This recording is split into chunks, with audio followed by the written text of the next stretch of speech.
People, this was a public service announcement. Today's topic is Mad Mind Murder. Now we all know murder is bad, but do we all know the extreme psychological side effects of murder?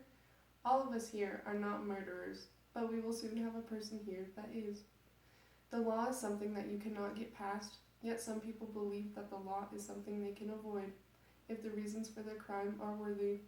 Whether this is the case or not, the murderer always feels the consequences of the murder. Just look at this murderer. Boo! I hate you, boo! You suck. Hello, Rodian. Good to see you here. You look dapper in that orange jumpsuit. Thank you, Olga. I appreciate your honesty.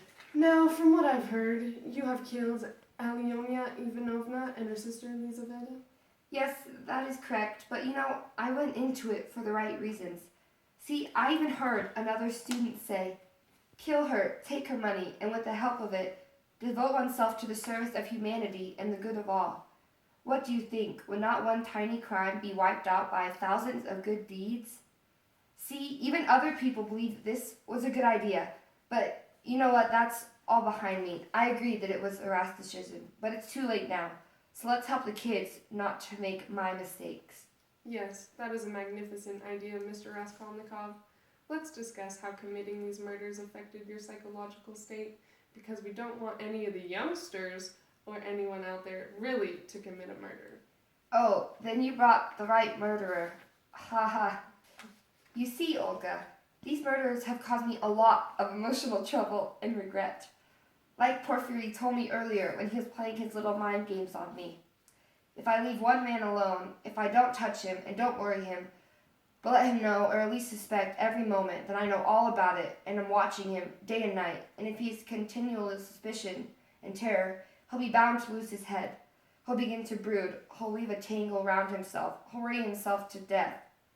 Even though he blatantly told me this, and I tried not to let this happen, it did.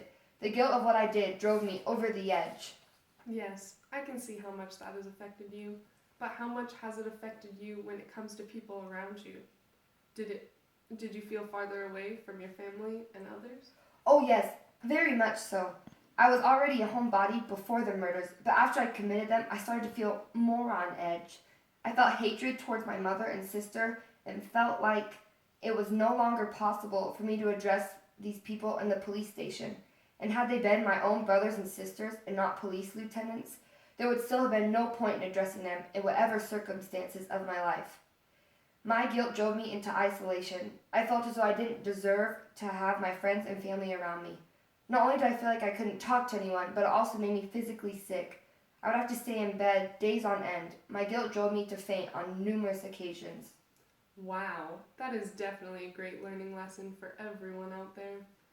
That murder really definitely doesn't benefit anyone. Thank you, Rodian, for your time. And remember, murder is bad.